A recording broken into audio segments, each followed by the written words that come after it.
മഴമേഘങ്ങൾ ഒഴിഞ്ഞുനിന്ന ആ ഇടവപ്പാതിയിൽ തുളസിക്കതിരിന്റെ മണമുള്ള ഒരു പ്രഭാതത്തിലായിരുന്നു മീരയുടെ വിവാഹം. 23 വയസ്സ്, സ്വപ്നങ്ങളുടെ വസന്തകാലം. വെളുത്ത പട്ടുസാരിയിൽ മുല്ലപ്പൂ ചൂടി സഞ്ജുവിന്റെ കൈപിടിച്ച് ആ വീടിന്റെ പടി കയറുമ്പോൾ മീരയുടെ മനസ്സിൽ ഭാവിയെക്കുറിച്ചുള്ള 100,000 വർണ്ണചിത്രങ്ങളായിരുന്നു. ബി.എഡ് കഴിഞ്ഞ് ഒരു സ്വകാര്യ സ്കൂളിൽ അധ്യാപികയായി ജോലി കിട്ടിയതിന്റെ ആവേശവും, താൻ പ്രാണനെ പോലെ സ്നേഹിച്ച പുരുഷന്റെ ജീവിത പങ്കാളിയായതിന്റെ സന്തോഷവും അവളുടെ കണ്ണുകളിൽ തിളങ്ങി നിന്നു. വിവാഹത്തിന് മുമ്പുള്ള പ്രണയകാലത്ത് അവൻ മീരയ്ക്ക് നൽകിയ വാഗ്ദാനങ്ങൾ വലുതായിരുന്നു. നിന്റെ ജോലി എനിക്കും അഭിമാനമാണ് മീര, നിന്റെ സ്വപ്നങ്ങൾക്ക് ഞാൻ തടസ്സമാക്കില്ല എന്ന അവന്റെ വാക്കുകളിലായിരുന്നു അവൾ വിശ്വസിച്ചത്. വിവാഹത്തിന്റെ ആദ്യ നാളുകൾ തേൻതുള്ളികൾ പോലെ മധുരമുള്ളതായിരുന്നു. എന്നാൽ ആ ആഴ്ചകൾ കടന്നുപോയതോടെ ആ വീടിന്റെ അന്തരീക്ഷം മാറാൻ തുടങ്ങി. സഞ്ജുവിന്റെ അമ്മയും ജ്യേഷ്ഠന്റെ ഭാര്യ രമയുമായിരുന്നു ആ വീട്ടിലെ അധികാര കേന്ദ്രങ്ങൾ. മീരയുടെ അധ്യാപക ജോലി അവൾക്ക് കിട്ടിയ ഒരു ബഹുമതിയായോ വരുമാനമായോ അല്ല അവർ കണ്ടത്. മറിച്ച് വീട്ടിലെ ഉത്തരവാദിത്തങ്ങളിൽ നിന്നുള്ള ഒരു ഒളിച്ചോട്ടമായാണ് അവർ അതിനെ വ്യാഖ്യാനിച്ചത്. ടീച്ചർ പണി സ്കൂളിൽ മതി, ഇവിടെ എത്തുമ്പോൾ ഈ വീടിന്റെ മരുമകളാകണം, അല്ലാതെ ഓഫീസർ ചമയരുത് എന്ന അമ്മയുടെ ആദ്യത്തെ ശകാരം മീരയെ അമ്പരപ്പിച്ചു. രാവിലെ 5 മണിക്ക് തുടങ്ങുന്ന മീരയുടെ ഒരു ദിവസം ഒരു യുദ്ധം പോലെയായിരുന്നു. സ്കൂളിൽ പോകാൻ ഒരുങ്ങുന്നതിനിടയിൽ ആ വീട്ടിലെ സകല ജോലികളും അവൾ പൂർത്തിയാക്കണമായിരുന്നു. അടുക്കളയിൽ ഗ്യാസ് അടുപ്പ് തിളങ്ങി നിൽക്കുന്നുണ്ടായിരുന്നെങ്കിലും മീരയോട് വിറകടുപ്പിൽ തന്നെ പാകം ചെയ്യാൻ അമ്മ നിർബന്ധിച്ചു. ഗ്യാസിൽ വെച്ചാൽ ആഹാരത്തിന് രുചിയുണ്ടാവില്ല, പുരാതനമായ രീതിയിൽ വിറകടുപ്പിൽ വേവിച്ചാലേ ആഹാരം അമൃതമാക്കൂ എന്നായിരുന്നു അമ്മയുടെ ന്യായം. കത്തുന്ന വിറകിന്റെ പുക മീരയുടെ കണ്ണുകളെ നീറ്റിച്ചു. സ്കൂളിലെ കുട്ടികളെ പഠിപ്പിക്കാൻ തയ്യാറെടുക്കേണ്ട സമയത്ത് പുകയുന്ന വിറകിന് മുന്നിലിരുന്ന് ഊതിവെറുപ്പിച്ച അവളുടെ മുഖം വിളറി വെളുത്തു. തന്റെ ഇസ്തിരിയിട്ട സാരിയിൽ കരിപുരണ്ടത് അവൾ നോവോടെ നോക്കി നിന്നു. സ്കൂളിൽ നിന്ന് വൈകുന്നേരം മടുത്ത് തിരിച്ചെത്തുന്ന മീരയ്ക്ക് ഒരു ഗ്ലാസ് വെള്ളം പോലും ആരും കരുതി വെച്ചിരുന്നില്ല. നേരെ അടുക്കളയിലേക്ക് കയറണം. അവിടെ രമയും അമ്മയും ചേർന്ന് അവൾക്കായി ജോലികൾ കൂട്ടിവെച്ചിട്ടുണ്ടാകും. പകൽ മുഴുവൻ സ്കൂളിൽ വെറുതെ ഇരിക്കുകയല്ലേ, ഇവിടെ വന്ന് കുറച്ച് പണിയെടുത്താൽ ശരീരം നന്നായിരിക്കും എന്ന രമയുടെ പരിഹാസം മീരയുടെ മനസ്സിനെ മുറിപ്പെടുത്തി. പകൽ സമയങ്ങളിൽ മീര വിശ്രമിക്കാൻ പാടില്ല എന്നത് ആ വീട്ടിലെ അലിഖിത നിയമമായിരുന്നു. പനിയോ ക്ഷീണമോ ഉണ്ടായാൽ പോലും പഴി കേൾക്കേണ്ടി വരുമെന്ന ഭയത്താൽ അവൾ എല്ലാം സഹിച്ചു. ഇതിനിടയിൽ സഞ്ജുവിന്റെ നിലപാട് മീരയെ കൂടുതൽ സങ്കടപ്പെടുത്തി. സഞ്ജു ജോലി കഴിഞ്ഞു വരുമ്പോൾ അമ്മയും രമയും മീരയെക്കുറിച്ച് പരാതികളുടെ കെട്ടഴിക്കും. സഞ്ജു അപ്പോഴെല്ലാം മീരയോട് പറയും, നീ എന്തിനാണ് അമ്മയെ എതിർക്കുന്നത്, അവർ പഴയ ആളല്ലേ, നീ ഒന്ന് അഡ്ജസ്റ്റ് ചെയ്യ്. സഞ്ജുവിൽ നിന്ന് പ്രതീക്ഷിച്ച ആ തണൽ ലഭിക്കാതെ വന്നതോടെ മീര ആ വീട്ടിൽ ഒറ്റപ്പെട്ടുപോയി. അധ്യാപികയായി തന്റെ കുട്ടികളുടെ മുന്നിൽ പുഞ്ചിരിയോടെ നിൽക്കുമ്പോഴും ഉള്ളിൽ നീറിപ്പുകയുന്ന ഒരു വിറകടുപ്പായി അവളുടെ ജീവിതം മാറി. സ്വന്തം വീടിനെ കുറിച്ചുള്ള ഓർമ്മകൾ അവളെ കരയിപ്പിച്ചു. എങ്കിലും വിവാഹബന്ധം തകരാതിരിക്കാൻ അവൾ എല്ലാം ഉള്ളിലൊതുക്കി. മീരയുടെ ശമ്പളം കൃത്യമായി സഞ്ജുവിന്റെ അമ്മയുടെ കയ്യിൽ ഏൽപ്പിക്കണമായിരുന്നു. തന്റെ ആവശ്യങ്ങൾക്കായി ഒരു ചെറിയ തുക പോലും ചോദിക്കാൻ അവൾക്ക് മടിയായിരുന്നു. തന്റെ ആഗ്രഹങ്ങളും സ്വപ്നങ്ങളും ഓരോന്നായി കരിഞ്ഞു പോകുന്നത് അവൾ നോക്കി നിന്നു. രാത്രികളിൽ കിടപ്പുമുറിയിൽ വെച്ച് സഞ്ജുവിനോട് തന്റെ സങ്കടങ്ങൾ പറയാൻ ശ്രമിക്കുമ്പോഴെല്ലാം അവൻ ഉറക്കം നടിച്ചു. അടുക്കളയിലെ പുകയും മനസ്സിന്റെ പുകയും മീരയുടെ ആരോഗ്യം പതുക്കെ ക്ഷയിപ്പിച്ചു തുടങ്ങി. എങ്കിലും ഈ കഷ്ടപ്പാടുകൾക്കിടയിലും അവൾ പ്രാർത്ഥിച്ചത് തന്റെ ജീവിതത്തിൽ ഒരു വെളിച്ചം വരണമെന്നായിരുന്നു. ആ വെളിച്ചം ഒരു കുഞ്ഞായി തന്റെ ജീവിതത്തിലേക്ക് വരുമെന്ന് അവൾ കരുതി. എന്നാൽ വരാനിരിക്കുന്ന കൊടുങ്കാറ്റുകളെക്കുറിച്ച് അവൾ അറിഞ്ഞിരുന്നില്ല. മണൽക്കാറ്റിൽ ഉരുകുന്ന ഒരു കനലായി മീരയുടെ ജീവിതം മാറിക്കഴിഞ്ഞിരുന്നു. ഒരു പെൺകുട്ടി സ്നേഹിച്ച പുരുഷന്റെ വീട്ടിൽ അനുഭവിക്കേണ്ടി വരുന്ന നിശബ്ദമായ പീഡനങ്ങളുടെ ഒരു ഇരയായി അവൾ മാറി. എങ്കിലും അവളുടെ ഉള്ളിലെ ആ ജ്വാല അണഞ്ഞിരുന്നില്ല. അത് പിന്നീട് വലിയൊരു അതിജീവനത്തിന്റെ അഗ്നിയായി മാറാൻ കാത്തിരിക്കുകയായിരുന്നു. അടുക്കളയിലെ പുകയും അമ്മായിയമ്മയുടെ കടുത്ത വാക്കുകളും മീരയുടെ ജീവിതത്തെ ശ്വാസം മുട്ടിച്ചുകൊണ്ടിരുന്നു. ആ നാളുകളിലാണ് ആ വാർത്ത അവൾ തിരിച്ചറിഞ്ഞത്. താൻ ഗർഭിണിയാണ്. ആ നിമിഷം മീര അനുഭവിച്ച സന്തോഷത്തിന് അതിരുകളില്ലായിരുന്നു. തനിക്ക് ചുറ്റുമുള്ള നരകതുല്യമായ ജീവിതത്തിൽ നിന്നും രക്ഷപ്പെടാൻ ദൈവം തനിക്ക് നൽകിയ ഒരു തുരുത്തായി അവൾ ആ കുഞ്ഞിനെ കണ്ടു. തന്റെ വയറ്റിൽ വളരുന്ന ജീവൻ തനിക്ക് പുതിയൊരു കരുത്ത് നൽകുമെന്ന് അവൾ വിശ്വസിച്ചു. സഞ്ജുവിനോട് ഈ വിവരം പറയുമ്പോൾ അവന്റെ കണ്ണുകളിലും ആദ്യമായി ഒരു തിളക്കം മീര കണ്ടു. ഇനിയെങ്കിലും ആ വീട്ടിൽ തനിക്ക് അല്പം പരിഗണന ലഭിക്കും. വിശ്രമിക്കാൻ സമയം കിട്ടും എന്ന് അവൾ വെറുതെ മോഹിച്ചു. എന്നാൽ മീരയുടെ പ്രതീക്ഷകൾ ആ വീടിന്റെ ഉമ്മറപ്പടിയിൽ തട്ടിത്തകർന്നു വീഴാൻ അധിക സമയം വേണ്ടി വന്നില്ല. മീര ഗർഭിണിയാണെന്ന വാർത്ത അറിഞ്ഞപ്പോൾ അമ്മായിയമ്മയുടെ പ്രതികരണം തണുപ്പൻ മട്ടിലായിരുന്നു. ഞങ്ങളൊക്കെ 10 മാസം വയറ്റിൽ പിള്ളേരെയും കൊണ്ട് വയലിൽ പണിയെടുത്തവരാ, ഇതൊന്നും അത്ര വലിയ കാര്യമല്ല എന്നായിരുന്നു അവരുടെ നിലപാട്. ഗർഭകാലത്തിന്റെ ആദ്യ മാസങ്ങളിൽ ഒരു സ്ത്രീക്ക് വേണ്ട പരിചരണമോ പോഷകാഹാരമോ വിശ്രമമോ മീരയ്ക്ക് ലഭിച്ചില്ല.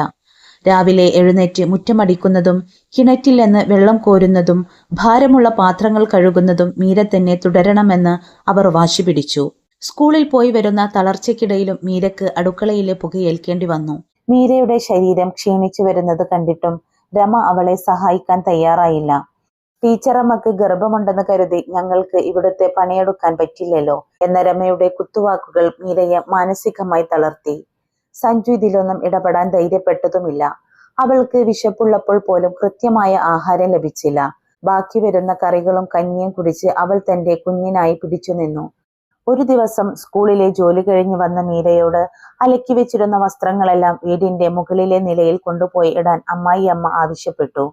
തല കറങ്ങുന്നത് പോലെ തോന്നിയെങ്കിലും എതിർത്ത് സംസാരിക്കാൻ വയ്യാത്തതുകൊണ്ട് മീര ആ വലിയ ബക്കറ്റും ചുമന്ന് പടികൾ കയറി. പടികൾ കയറുന്നതിനിടയിൽ അവളുടെ അടിവയറ്റിൽ ഒരു കഠിനമായ വേദന അനുഭവപ്പെട്ടു. ശരീരം തളർന്നു പോകുന്നതായി അവൾക്ക് തോന്നി. അന്ന് രാത്രി മീരയുടെ വേദന കൂടി വന്നു. രക്തസ്രാവം കണ്ടപ്പോൾ അവൾ ഭയന്നുപോയി. കരഞ്ഞുകൊണ്ട് സഞ്ജുവിനെ വിളിച്ചപ്പോൾ മാത്രമാണ് ആ വീട്ടുകാർ ഗൗരവത്തെക്കുറിച്ച് ചിന്തിച്ചത്. ആശുപത്രിയിൽ എത്തിയപ്പോഴേക്കും എല്ലാം വൈകിപ്പോയിരുന്നു. മീരയുടെ സ്വപ്നങ്ങൾക്കും പ്രതീക്ഷകൾക്കും കൂട്ടായിരുന്ന ആ കുഞ്ഞു ജീവൻ അവളെ വിട്ടുപോയി. 3-ാം മാസത്തിൽ അവളുടെ ഗർഭം അലസി. ആശുപത്രി കിടക്കയിൽ ബോധം തെളിഞ്ഞ മീര കണ്ടത് ശൂന്യമായ തന്റെ വയറാണ്. അവൾ അലമുറയിട്ട് കരഞ്ഞു. ഒരു പെൺകുട്ടിക്ക് തന്റെ കുഞ്ഞിനെ നഷ്ടപ്പെടുന്നതിനേക്കാൾ വലിയ വേദന മറ്റൊന്നുമില്ല. എന്നാൽ ആ വേദനയിൽ അവളെ ആശ്വസിപ്പിക്കാൻ ആ വീട്ടിൽ ആരുമുണ്ടായിരുന്നില്ല. ആശുപത്രിയിൽ നിന്ന് തിരികെ വന്ന മീരയെ വരവേറ്റത് കല്ലുപോലെയുള്ള വാക്കുകളായിരുന്നു. ഇതിനൊന്നും ഒരു കൊച്ചിനെ വയറ്റിൽ വെക്കാൻ പോലുമുള്ള കഴിവില്ല. സ്കൂളിൽ പോയി നടന്നാൽ പോരാ, സ്വന്തം ശരീരത്തെ നോക്കാൻ കൂടി പഠിക്കണം. അമ്മായിയമ്മയുടെ ഈ വാക്കുകൾ മീരയുടെ ഹൃദയത്തിൽ തറച്ച അമ്പുകളായിരുന്നു. രമയാകട്ടെ മീരയുടെ അശ്രദ്ധയാണ് ഇതിന് കാരണമെന്ന് നാട്ടുകാരോട് വിളിച്ചു പറഞ്ഞു. താൻ അനുഭവിച്ച കഠിനമായ ജോലികളും മാനസിക സമ്മർദ്ദവുമാണ് ആ കുഞ്ഞിനെ നഷ്ടപ്പെടുത്തിയതെന്ന് ഉറക്കെ വിളിച്ചു പറയാൻ അവൾ ആഗ്രഹിച്ചെങ്കിലും നാവ് പൊന്തിയില്ല. തന്റെ കുഞ്ഞിനായി കരുതി വെച്ച ഒരു ചെറിയ ഉടുപ്പിൽ മുഖമമർത്തി മീര ദിവസങ്ങളോളം കരഞ്ഞു.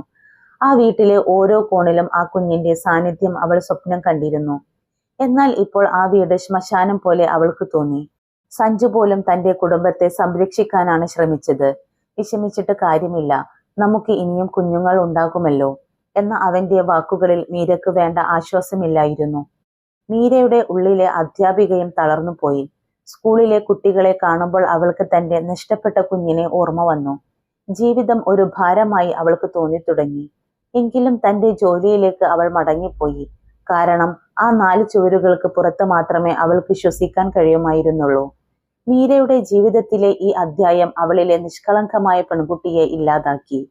വരാനിരിക്കുന്ന വലിയ പോരാട്ടങ്ങൾക്ക് മുന്നോടിയായി വിധി അവളെ കൂടുതൽ വേദനിപ്പിക്കുകയായിരുന്നു. കൊഴിഞ്ഞുപോയ ആ പുഷ്പത്തിന്റെ ഓർമ്മകൾ മീരയെ മറ്റൊരു മനുഷ്യനാക്കി മാറ്റി. കണ്ണുനീർ വറ്റിയ കണ്ണുകളുമായി അവൾ വീണ്ടും ആ വിറകടുപ്പിന് മുന്നിലെ കരിപ്പുകയുന്ന ജീവിതത്തിലേക്ക് മടങ്ങി. പക്ഷേ വിധിയുടെ പരീക്ഷണങ്ങൾ അവിടെയും അവസാനിച്ചിരുന്നില്ല. ഇതിലും വലിയൊരു കൊടുങ്കാറ്റ് അവളെ തേടി വരുന്നുണ്ടായിരുന്നു. ആദ്യത്തെ ഗർഭം അലസിപ്പോയതിന്റെ ആഘാതത്തിൽ നിന്നും മീര പതുക്കെ കരകയറി വരികയായിരുന്നു. ആ മുറിവ് അവളുടെ മനസ്സിൽ ഇന്നും പച്ചയായി നിൽക്കുന്നുണ്ടെങ്കിലും ജീവിതം മുന്നോട്ട് നീക്കിയേ മതിയാകൂ എന്ന തിരിച്ചറിവ് അവളെ ശക്തിയാക്കി. മരുമക്കൾ എന്ന നിലയിലുള്ള പീഡനങ്ങളും വിറകടുപ്പിലെ പുകയും മാറ്റമില്ലാതെ തുടർന്നു. എങ്കിലും മറ്റൊരു 6 മാസം കൂടി കടന്നുപോയപ്പോൾ അവളുടെ ജീവിതത്തിലേക്ക് വീണ്ടും ആ സന്തോഷ വാർത്ത എത്തി. മീര 2ാമതും ഗർഭിണിയായി. ഇത്തവണ അവൾ പ്രാർത്ഥനയിലായിരുന്നു. ആ വീട്ടിലെ ആരുടെയും വാക്കുകൾ തന്നെ തളർത്താൻ അവൾ അനുവദിച്ചില്ല. തന്റെ വയറ്റിൽ വളരുന്ന പുതിയ ജീവനെ സംരക്ഷിക്കാൻ അവൾ സ്വയം ഒരു കവചമായി മാറി. 10ാം മാസത്തിൽ മഴ പെയ്തു തുറന്ന ഒരു രാത്രിയിൽ മീര ഒരു ആൺകുഞ്ഞിന് ജന്മം നൽകി. മകന്റെ മുഖം ആദ്യമായി കണ്ടപ്പോൾ മീര തന്റെ ജീവിതത്തിലെ എല്ലാ സങ്കടങ്ങളും മറന്നു. അവന്റെ കുഞ്ഞു കൈവിരലുകളിൽ പിടിക്കുമ്പോൾ അവൾക്ക് തോന്നി, തന്റെ പോരാട്ടങ്ങൾക്കെല്ലാം ദൈവം നൽകിയ പ്രതിഫലമാണ് ഈ കുഞ്ഞെന്ന്. മകന് 1 വയസ്സ് തികയുന്നത് വരെയുള്ള നാളുകൾ മീരയുടെ ജീവിതത്തിലെ ഏറ്റവും സന്തോഷകരമായ കാലമായിരുന്നു. സ്കൂൾ ജോലി കഴിഞ്ഞ് വന്നാൽ മകനൊപ്പം ചിലവഴിക്കുന്ന ഓരോ നിമിഷവും അവൾക്ക് ഊർജം നൽകി. മകന്റെ പേര് ആര്യൻ എന്നായിരുന്നു. സഞ്ജുവും ആര്യന്റെ കാര്യത്തിൽ വളരെ താല്പര്യം കാണിച്ചു. പക്ഷേ വീടിനുള്ളിലെ അന്തരീക്ഷം അപ്പോഴും കലുഷിതമായിരുന്നു. മീര ജോലിക്ക് പോകുന്ന സമയത്ത് കുഞ്ഞിനെ നോക്കുന്നത് ഒരു വലിയ ഉപകാരമായി അവർ അവളെ എപ്പോഴും ഓർമ്മിപ്പിച്ചു കൊണ്ടിരുന്നു. രമയാകട്ടെ മീരയുടെ കുഞ്ഞിനോടും വിവേചനത്തോടെയാണ് പെരുമാറിയിരുന്നത്. ഇതെല്ലാം സഹിച്ചും മീര തന്റെ മകന്റെ പുഞ്ചിരിക്കായി ജീവിതം ഒഴിഞ്ഞുവെച്ചു. ആര്യന്റെ 1-ാം പിറന്നാൾ കഴിഞ്ഞ് ഏതാനും ആഴ്ചകൾ പിന്നിട്ടപ്പോഴാണ് മീരയുടെ ആരോഗ്യത്തിൽ ചില മാറ്റങ്ങൾ കണ്ടു തുടങ്ങിയത്. സ്കൂളിൽ ക്ലാസ് എടുത്തുകൊണ്ടിരിക്കെ അവൾക്ക് അകാരണമായ തളർച്ച അനുഭവപ്പെട്ടു. ഇടയ്ക്കിടെ കാഴ്ച മങ്ങുന്നതും തല കറങ്ങുന്നതും അവൾ വെറും ജോലിഭാരം കൊണ്ടാണെന്ന് കരുതി അവഗണിച്ചു. ഒരു ദിവസം സ്കൂളിലെ അസംബ്ലി നടക്കുമ്പോൾ മീര ബോധരഹിതയായി വീണു. സഹപ്രവർത്തകർ ചേർന്നാണ് അവളെ ആശുപത്രിയിൽ എത്തിച്ചത്. പ്രാഥമിക പരിശോധനകൾക്ക് ശേഷം ഡോക്ടർ മുഖത്ത് ഗൗരവം വരുത്തി സഞ്ജുവിനെ വിളിച്ചു. കൂടുതൽ വിശദമായ പരിശോധനകൾ വേണമെന്ന് അവർ നിർദ്ദേശിച്ചു. രക്തപരിശോധനയും ബയോപ്സിയും കഴിഞ്ഞ് ഫലം വന്നപ്പോൾ മീരയുടെ ലോകം നിശ്ചലമായി. അതൊരു മാരകമായ ക്യാൻസർ ആയിരുന്നു. രോഗം അതിന്റെ 2-ാം ഘട്ടത്തിലേക്ക് കടന്നിരിക്കുന്നു. ചികിത്സ തുടങ്ങാൻ അധികം സമയം ബാക്കിയുണ്ടായിരുന്നില്ല. കീമോതെറാപ്പിയുടെ കഠിനമായ നാളുകൾ ആരംഭിച്ചു. ഓരോ കീമോ കഴിയുമ്പോഴും മീരയുടെ ശരീരം ഉരുക്കിത്തീരുന്നത് പോലെ അവൾക്ക് തോന്നി. കണ്ണാടിയിൽ സ്വന്തം രൂപം കാണുമ്പോൾ അവൾക്ക് വല്ലാത്ത ഭയം തോന്നി. നീളമുള്ള ഇടതൂർന്ന അവളുടെ മുടി ഓരോന്നായി കൊഴിഞ്ഞു തുടങ്ങി. പക്ഷേ അവളെ കൂടുതൽ തളർത്തിയത് തന്റെ മകനെ ഒന്ന് എടുക്കാൻ പോലും കരുത്തില്ലാത്ത ശരീരത്തിന്റെ അവസ്ഥയായിരുന്നു. രോഗാവസ്ഥയിൽ മീരയെ കാണാൻ വന്ന ബന്ധുക്കളുടെയും നാട്ടുകാരുടെയും പെരുമാറ്റം മനുഷ്യത്വഹീനമായിരുന്നു. പാവം മീര, ഇത്രയും ചെറിയ പ്രായത്തിൽ ഈ അസുഖം വന്നല്ലോ, ഇനി അധികമുണ്ടാവില്ല എന്ന് ചിലർ അവളുടെ മുഖത്ത് നോക്കി തന്നെ പറഞ്ഞു. രോഗത്തെക്കുറിച്ചുള്ള അന്വേഷണത്തെക്കാൾ കൂടുതൽ അവൾ ഇപ്പോൾ മരിക്കുമെന്ന രീതിയിലുള്ള സംസാരങ്ങളാണ് അവിടെ നടന്നത്. സഞ്ജുവിന്റെ അമ്മയാകട്ടെ മീരയെ ശുശ്രൂഷിക്കുന്നതിനേക്കാൾ കൂടുതൽ വ്യാകുലപ്പെട്ടത് സഞ്ജുവിന്റെ ഭാവിയെക്കുറിച്ചായിരുന്നു. ഇവൾക്ക് ഈ രോഗം വരുമെന്ന് ആര് വിചാരിച്ചു? എന്റെ മോന്റെ ജീവിതം പോയി കിട്ടി എന്ന് അവർ പരിതപിച്ചു.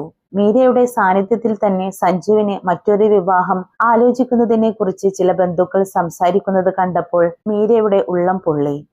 ആശുപത്രി കിടക്കയിൽ കിടന്ന് മീര ഒരു കാര്യം തിരിച്ചറിഞ്ഞു. ഈ ലോകത്ത് തനിക്ക് വേണ്ടി സംസാരിക്കാൻ ആരുമില്ല. തന്നെ സ്നേഹിക്കുന്നു എന്ന് പറഞ്ഞവർ പോലും തന്റെ മരണത്തിനായി കാത്തിരിക്കുന്നത് പോലെ അവൾക്ക് തോന്നി. ആര്യന്റെ കരച്ചിൽ കേൾക്കുമ്പോൾ അവളുടെ ഉള്ളിൽ ഒരു അഗ്നി ജ്വലിച്ചു. ഞാൻ മരിക്കില്ല. എന്റെ കുഞ്ഞിന് വേണ്ടി, എന്നെ തോൽപ്പിക്കാൻ നോക്കുന്നവർക്ക് മുന്നിൽ തല ഉയർത്തി നിൽക്കാൻ വേണ്ടി എനിക്ക് ജീവിച്ചേ മതിയാകൂ. മീര തന്റെ മനസ്സിനെ പാകപ്പെടുത്തി. ഡോക്ടർമാർ നൽകുന്ന മരുന്നുകളേക്കാൾ വേഗത്തിൽ അവളുടെ ഉള്ളിലെ ഈ നിശ്ചയദാർഢ്യം പ്രവർത്തിച്ചു തുടങ്ങി. രോഗത്തിന്റെ വേദനയേക്കാൾ അവളെ വേദനിപ്പിച്ചത് തന്നെ മരിക്കാൻ വിധിച്ചവരുടെ വാക്കുകളായിരുന്നു. മണൽക്കാറ്റിൽ ഉരുകുന്ന കനലായിരുന്നു മീര. ഇപ്പോൾ ആ കാറ്റിനെ തന്നെ നേരിടാൻ തയ്യാറെടുക്കുന്ന ഒരു അഗ്നിപർവ്വതമായി മാറുകയായിരുന്നു. പക്ഷേ ആ വീട്ടിലെ സാഹചര്യങ്ങൾ അവളുടെ ചികിത്സയെയും മാനസിക നിലയെയും ബാധിക്കുന്നുണ്ടായിരുന്നു. സഞ്ജു തന്റെ അമ്മയുടെയും ബന്ധുക്കളുടെയും തനിനിറം പതുക്കെ തിരിച്ചറിഞ്ഞു തുടങ്ങി. മീരയെ രക്ഷിക്കാൻ താൻ എന്തെങ്കിലും ചെയ്തേ മതിയാകൂ എന്ന് അവൻ ഉറപ്പിച്ചു. വിധിയുടെ വിളയാട്ടം മീരയെ പാടെ തകർക്കാൻ ശ്രമിച്ചെങ്കിലും അതിൽ നിന്നൊരു പുതിയ മീര ഉയർത്തെഴുന്നേൽക്കുകയായിരുന്നു. മരണത്തിന്റെ വക്കിൽ നിന്നും ജീവിതത്തിലേക്ക് അവൾ തിരിച്ചു നടന്നത് ഒരു അത്ഭുതം പോലെയായിരുന്നു. പക്ഷേ ആ വീട്ടിലെ ചുവരുകൾക്കുള്ളിൽ ഇനിയും അവൾക്ക് തുടരാൻ കഴിയില്ലായിരുന്നു. ക്യാൻസർ എന്ന രോഗം മീരയുടെ ശരീരത്തെ കാർന്നു തിന്നുകൊണ്ടിരുന്നപ്പോഴും മനസ്സിനെ കാർന്നു തിന്നത് ആ വീട്ടിലെ അന്തരീക്ഷമായിരുന്നു. കീമോതെറാപ്പി കഴിഞ്ഞ് തളർന്നു വരുമ്പോൾ ഒരു തുള്ളി വെള്ളം നൽകാൻ പോലും അമ്മായിയമ്മയോ രമയോ തയ്യാറായില്ല. മീരയുടെ സാന്നിധ്യം ആ വീട്ടിൽ ഒരു ഭാരമാണെന്ന രീതിയിലുള്ള പെരുമാറ്റം സഞ്ജുവിനെ വല്ലാതെ അലോസരപ്പെടുത്തി. അത്രയും കാലം അമ്മയുടെയും കുടുംബത്തിന്റെയും വാക്കിനെ മറുവാക്ക് പറയാതിരുന്ന സഞ്ജു മീരയുടെ മുടി കൊഴിഞ്ഞു തുടങ്ങിയതും അവളുടെ വിളറിയ മുഖവും അവനിൽ വല്ലാത്ത കുറ്റബോധമുണ്ടാക്കി. ഒരു ദിവസം രാത്രി മീരയുടെ അരികിൽ ബന്ധുക്കൾ ഇരുന്ന് സംസാരിക്കുന്നത് അവൻ കേൾക്കാനിടയായി. സഞ്ജുവിനെ നമുക്ക് വേറെ കല്യാണം ആലോചിക്കണം. ഈ പെണ്ണിന് ഇത്രയും അസുഖമായില്ലേ, ഇനി അധിക കാലം ഉണ്ടാവില്ല. കുഞ്ഞിനെ നോക്കാൻ ഒരു തള്ള വേണ്ടേ എന്ന അമ്മയുടെ ചോദ്യം കേട്ട് സഞ്ജുവിന്റെ ഉള്ളം പിടഞ്ഞു. മീര ആ വാക്കുകൾ കേട്ട് നിശബ്ദയായി കരയുന്നത് കണ്ടപ്പോൾ അവന് സഹിക്കാനായില്ല. മീരയുടെ അസുഖത്തേക്കാൾ വേഗത്തിൽ അവളെ കൊല്ലുന്നത് ഈ വീടിനുള്ളിലെ മനുഷ്യരാണെന്ന് അവൻ മനസ്സിലാക്കി. അടുത്ത ദിവസം രാവിലെ സഞ്ജു തന്റെ തീരുമാനം അറിയിച്ചു. ഞാൻ മീരയെയും കുഞ്ഞിനെയും കൂട്ടി ഇവിടുന്ന് മാറുകയാണ്. വീട് ഒരു നിമിഷം നിശബ്ദമായി. അമ്മായിയമ്മയുടെ നിലവിളിയും രമയുടെ ആക്ഷേപങ്ങളും അവിടെ ഉയർന്നു. ഒരു രോഗിപ്പെണ്ണിന് വേണ്ടി നീ നിന്റെ അമ്മയെ ഉപേക്ഷിക്കുകയാണോ എന്ന ചോദ്യത്തിന് മുന്നിൽ സഞ്ജു പതറിയില്ല. അമ്മേ, രോഗിയായത് മീരയുടെ തെറ്റല്ല. അവളെ നോക്കേണ്ട കടമ എനിക്കുണ്ട്. ഇവിടെ ഇരുന്നാൽ അവൾ രോഗം കൊണ്ടല്ല, നിങ്ങളുടെ വാക്കുകൾ കൊണ്ട് മരിച്ചു പോകും. എനിക്ക് എന്റെ ഭാര്യയെയും കുഞ്ഞിനെയും വേണം. സഞ്ജുവിന്റെ ഈ വാക്കുകൾ മീരക്ക് നൽകിയ കരുത്ത് വാക്കുകൾക്കതീതമായിരുന്നു. തന്റെ ആഭരണങ്ങളും പുസ്തകങ്ങളും ഒരു ചെറിയ പെട്ടിയിലാക്കി മീര ആ വീടിന്റെ പടിയിറങ്ങി. ആ പടിയിറക്കം വെറും ഒരു വീടുമാറ്റമായിരുന്നില്ല, മറിച്ച് ഒരു തടവറയിൽ നിന്നുള്ള മോചനമായിരുന്നു. വർഷങ്ങളോളം തന്നെ ശ്വാസം മുട്ടിച്ച വിറകടുപ്പിലെ പുകയും കുത്തുവാക്കുകളും അവൾ ആ പടിവാതിലിൽ ഉപേക്ഷിച്ചു. സഞ്ജു കണ്ടെത്തിയത് നഗരത്തിന് അല്പം മാറി ഒരു ചെറിയ വാടക വീടായിരുന്നു. ആ വീടിന് ആഡംബരങ്ങൾ ഒന്നുമില്ലായിരുന്നെങ്കിലും അവിടെ സമാധാനമുണ്ടായിരുന്നു. മീരയ്ക്ക് ശ്വസിക്കാൻ ശുദ്ധവായു ലഭിച്ചു. സഞ്ജു ആദ്യമായി അടുക്കളയിൽ കയറി അവൾക്ക് ഇഷ്ടമുള്ള ആഹാരം പാകം ചെയ്തു നൽകി. പുകയുന്ന വിറകടുപ്പിന് പകരം ഗ്യാസ് അടുപ്പിൽ പാകം ചെയ്ത ഭക്ഷണം അവൾ ആസ്വദിച്ചു കഴിച്ചു. കൂടുമാറ്റം മീരയുടെ ആരോഗ്യത്തിൽ വലിയ മാറ്റങ്ങൾ കൊണ്ടുവന്നു. മാനസികമായ സമ്മർദ്ദം കുറഞ്ഞതോടെ മരുന്നുകൾ കൂടുതൽ ഫലിച്ചു തുടങ്ങി. ആ ചെറിയ വീട്ടിലെ ജനാലയ്ക്കൽ ഇരുന്ന് അവൾ ആകാശത്തെ നോക്കി. എനിക്ക് ജീവിക്കണം എന്ന വാശി അവളിൽ ഉറച്ചു. സഞ്ജു ജോലി കഴിഞ്ഞു വരുമ്പോൾ മകനെ മീരയുടെ അരികിൽ കിടത്തും. ആ കുഞ്ഞിന്റെ മണം മീരയ്ക്ക് വലിയൊരു ഔഷധമായി മാറി. ബന്ധുക്കളുടെ ശല്യമില്ലാതെ, തന്നെ ശപിക്കുന്നവരുടെ നോട്ടമേൽക്കാതെ മീര തന്റെ ചികിത്സയുമായി മുന്നോട്ടു പോയി. സഞ്ജു സാമ്പത്തികമായി കഷ്ടപ്പെട്ടപ്പോഴും മീരയുടെ ചികിത്സയിൽ ഒരു വിട്ടുവീഴ്ചയും വരുത്തിയില്ല. തന്റെ സ്വർണമാല വിറ്റും കടം വാങ്ങിയും അവൻ അവളെ മരണത്തിൽ നിന്നും പിടിച്ചുയർത്താൻ ശ്രമിച്ചു. ആ ചെറിയ വീട്ടിൽ മീര ഒരു കാര്യം പഠിച്ചു. സ്നേഹമുള്ള ഒരു കൂട്ടുണ്ടെങ്കിൽ ഏതു വലിയ പ്രതിസന്ധിയെയും മറികടക്കാം. പണ്ട് സ്കൂളിൽ കുട്ടികളെ പഠിപ്പിച്ചിരുന്ന അതിജീവനത്തിന്റെ പാഠങ്ങൾ മീര സ്വന്തം ജീവിതത്തിൽ പ്രായോഗികമാക്കുകയായിരുന്നു. മരുമകൾ എന്ന പദവിയിൽ നിന്ന് ഒരു പോരാളിയായി അവൾ മാറിക്കഴിഞ്ഞു. കൂടുമാറ്റം കഴിഞ്ഞതോടെ മീരയുടെ ഉള്ളിലെ അധ്യാപിക വീണ്ടും ഉണർന്നു. അവൾ തന്റെ പഴയ പുസ്തകങ്ങൾ എടുത്തു നോക്കി. തന്നെ കാണാൻ വരുന്ന പ്രിയപ്പെട്ട ചില സുഹൃത്തുക്കൾ അവൾക്ക് ധൈര്യം നൽകി. നീ തിരിച്ചു വരും മീര, നിന്റെ കുട്ടികൾ നിനക്കായി കാത്തിരിക്കുന്നുണ്ട് എന്ന അവരുടെ വാക്കുകൾ മീരയെ ആവേശഭരിതയാക്കി. ഈ അധ്യായം മീരയുടെ ജീവിതത്തിലെ ഇരുളടഞ്ഞ മേഘങ്ങൾ നീങ്ങി സൂര്യപ്രകാശം തെളിയുന്നതിന്റെ തുടക്കമായിരുന്നു. ഒരു പെൺകുട്ടി തന്റെ ചുറ്റുപാടുകൾ മാറ്റിപ്പിടിച്ചാൽ എത്രത്തോളം കരുത്താകും എന്നതിന്റെ ഉദാഹരണമായി മീര മാറി. മരണത്തിന്റെ വക്കിൽ നിന്ന് അവൾ ജീവിതത്തിന്റെ പുതിയ തീരത്തേക്ക് തുഴഞ്ഞു തുടങ്ങുകയായിരുന്നു. ഇനി അവൾക്ക് മുന്നിലുള്ളത് തന്റെ പൂർണ്ണമായ ആരോഗ്യം വീണ്ടെടുക്കുക എന്ന ലക്ഷ്യം മാത്രമായിരുന്നു. വാടക വീട്ടിലെ നിശബ്ദമായ നാളുകൾ മീരക്ക് വെറും ഒരു വിശ്രമകാലമായിരുന്നില്ല, അതൊരു തിരിച്ചുവരവിന്റെ ഒരുക്കമായിരുന്നു. ആ ചെറിയ വീടിന്റെ ഉമ്മറത്തിരിക്കുമ്പോൾ അവൾ പഴയ പുകയുന്ന അടുക്കളയും തന്നെ മരണത്തിന് വിട്ടുകൊടുത്ത ബന്ധുക്കളുടെ മുഖങ്ങളും ഓർത്തെടുത്തു. ആ ഓർമ്മകൾ അവളെ തളർത്തുന്നതിന് പകരം കൂടുതൽ കരുത്തോടെ മുന്നോട്ടു പോകാനുള്ള വാശിയാണ് നൽകിയത്. ഒരു പെൺകുട്ടിയുടെ ആത്മവിശ്വാസത്തിന് മുന്നിൽ മാരകമായ രോഗങ്ങൾ പോലും തോറ്റുപോയ ചരിത്രമാണ് പിന്നീട് അവിടെ എഴുതപ്പെട്ടത്. സഞ്ജുവിന്റെ കരുതലും മകന്റെ ചിരിയും മീരയുടെ ചികിത്സയിൽ അത്ഭുതങ്ങൾ പ്രവർത്തിച്ചു. കീമോതെറാപ്പിയുടെ അവസാന ഘട്ടങ്ങൾ പൂർത്തിയാകുമ്പോഴേക്കും മീരയുടെ ശരീരത്തിൽ രോഗത്തിന്റെ ലക്ഷണങ്ങൾ കുറഞ്ഞു തുടങ്ങി. ഡോക്ടർമാർ പോലും അത്ഭുതപ്പെട്ടു. മരുന്നുകളേക്കാൾ മീരയുടെ അതിജീവനത്തിനുള്ള ആഗ്രഹമാണ് ഈ മാറ്റത്തിന് കാരണം എന്ന് അവർ സഞ്ജുവിനോട് പറഞ്ഞു. തന്റെ കൊഴിഞ്ഞുപോയ മുടിയിഴകൾക്ക് പകരം പുതിയ മുടികൾ വളർന്നു തുടങ്ങുന്നത് മീര കണ്ണാടിയിൽ നോക്കി പുഞ്ചിരിയോടെ കണ്ടുനിന്നു. ശരീരത്തിന്റെ തളർച്ച മാറി തുടങ്ങിയപ്പോൾ അവൾ പതുക്കെ വീട്ടുജോലികൾ ചെയ്തു തുടങ്ങി. പഴയ വീട്ടിൽ ഭയത്തോടും കണ്ണുനീരോടും കൂടി ചെയ്തിരുന്ന ജോലികളല്ലായിരുന്നു അത്. തന്റെ പ്രിയപ്പെട്ടവർക്കായി സ്നേഹത്തോടെ പാകം ചെയ്യുമ്പോൾ ലഭിക്കുന്ന സന്തോഷം അവൾ ആദ്യമായി അനുഭവിച്ചു. രോഗം പൂർണ്ണമായും ഭേദമായെന്ന് ഡോക്ടർമാർ സാക്ഷ്യപ്പെടുത്തിയ ദിവസം മീര ആദ്യം ചെയ്തത് തന്റെ സ്കൂളിലേക്ക് പോകുക എന്നതായിരുന്നു. നീണ്ട ഇടവേളയ്ക്ക് ശേഷം അവൾ തന്റെ പ്രിയപ്പെട്ട അധ്യാപക കുപ്പായം അണിഞ്ഞു.